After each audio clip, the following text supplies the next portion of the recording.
Capítulo 57 Despedida.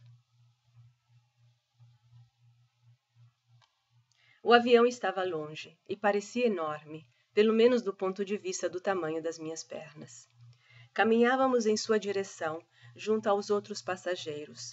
De mãos dadas com o Alexandre, eu carregava contra o peito a minha querida boneca Pedrita.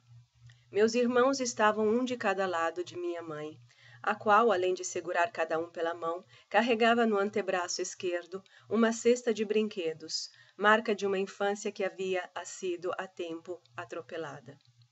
Avançávamos como um pequeno exército de uma fileira só. O rosto sem sorriso de minha mãe estava cansado, os longos cabelos escuros presos num simples rabo de cavalo à altura da nuca. Caminhava em silêncio, nós seguíamos obedientes e sem perguntar. Alexandre trotava ofegante, sobre as bochechas rosadas um olhar de alarme. André, pálido, penteado e asseado, segurava bem forte a mão de minha mãe. Vestíamos roupas pesadas de frio, apesar da temperatura não estar tão baixa. Marchávamos em sintonia com qualquer movimento que minha mãe fizesse, os quatro como um único corpo compacto. Para além das palavras, um poderoso sentimento nos unia. Um comissário de bordo, vendo-nos aos pés da escada, veio ao nosso encontro. Pegou Alexandre no colo e foi subindo, seguido por nós todos.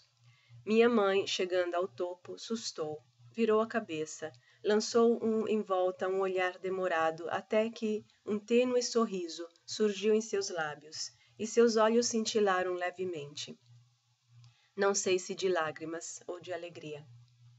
Olhei para trás e vi meu pai com seu bigodão e o rosto abalado em meio ao pequeno grupo de pessoas no limite do campo. Quer dizer que ele não tinha ido embora quando nos deixou na entrada do aeroporto.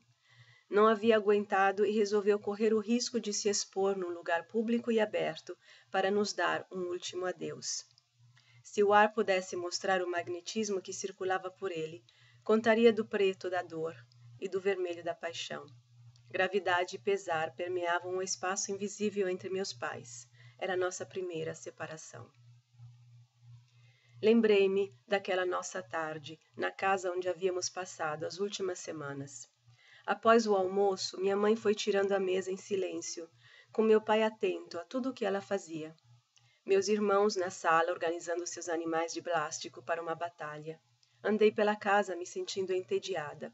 Voltei para a cozinha. Meus pais pareciam calmos, mas não havia alegria no ar. Ninguém reparou em mim, e eu me dei conta de que o único som vinha do rádio.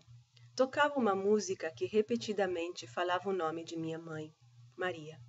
Isso me intrigou. Dizia algo a respeito de Maria partindo. Tentei acompanhar a letra quando ouvi meu pai cantarolando baixinho, acompanhando a música. Minha mãe na pia, lavando os pratos, virou a cabeça e olhou para ele. Fitou-o com penetrantes olhos verdes, mas não disse uma palavra. Nada de lágrimas, nada de drama. Firme ela era, forte como uma rocha, mas sem dureza. Meu pai sorriu. Ela voltou aos pratos e ele continuou cantando. Parte cantando, Maria fugindo, contra a ventania, brincando, dormindo, num colo de serra, num campo vazio, num leite de rio, nos braços do mar. Vai, alegria. Ele fez uma pausa. De cabeça baixa, seus olhos estavam cheios de lágrimas. Minha mãe terminou os pratos, me viu e pediu para que eu me juntasse aos meus irmãos. Saí da cozinha enquanto a última estrofe da música tocava, e o rosto de minha mãe perdia todo o seu colorido. Na sala sentei-me no sofá e esperei. Não podíamos sair. O único lugar para brincar era aquela sala. Eu estava cansada disso. Fiquei a observar meus irmãos, que eram divertidos, quando reproduziam as vozes dos animais e todos os sons de uma batalha imaginária. Pelo menos tinha eles para levantar meu espírito. Minha mãe entrou no local, ajoelhou-se na frente deles e me chamou para perto. Abraçou-nos, os três, de uma vez por um longo momento. Então, nos olhando, disse que nos amava muito. Meu pai, da porta da cozinha, observava a cena. Ela se levantou e foi se mexendo pela casa. Dei-me conta de que estava preparando as malas. Meu pai se sentou ao lado no sofá, silenciosamente. Colocou um braço em volta dos meus ombros e ficamos dois, assistindo à batalha de animais encenadas pelos meus irmãos. Umas horas depois, passávamos pela banca do nono Totó, que entrou em nossa perua e, ao ouvir a notícia da nossa partida, chorou. Estava visivelmente nervoso.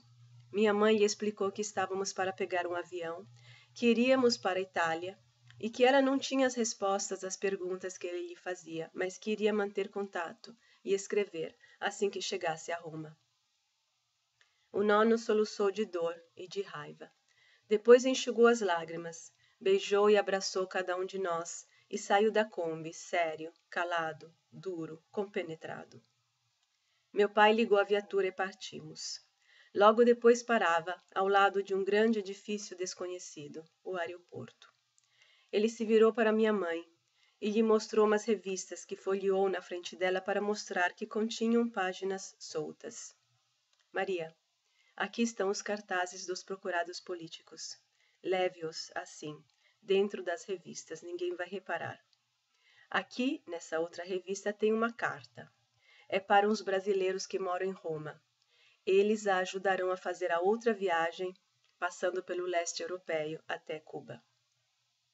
Ela fez 5 à cabeça e pegou as revistas. Deu uma olhada na carta.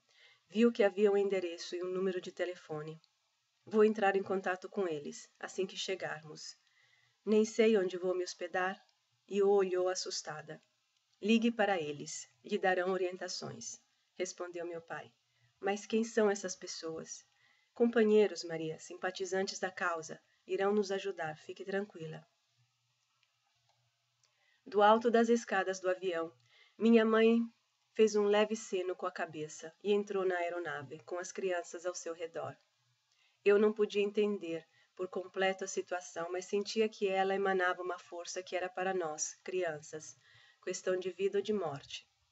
Vi-a apertar os lábios, mas não chorar. Senti meu peito cheio de um sentimento pesado para o qual minha mente não tinha palavras. Ninguém podia me ajudar a transformar aquelas densas e mudas emoções na fresca claridade da consciência. Naquela época, eu não sabia que o sentimento que se alastrava em mim e entre nós se chamava agonia.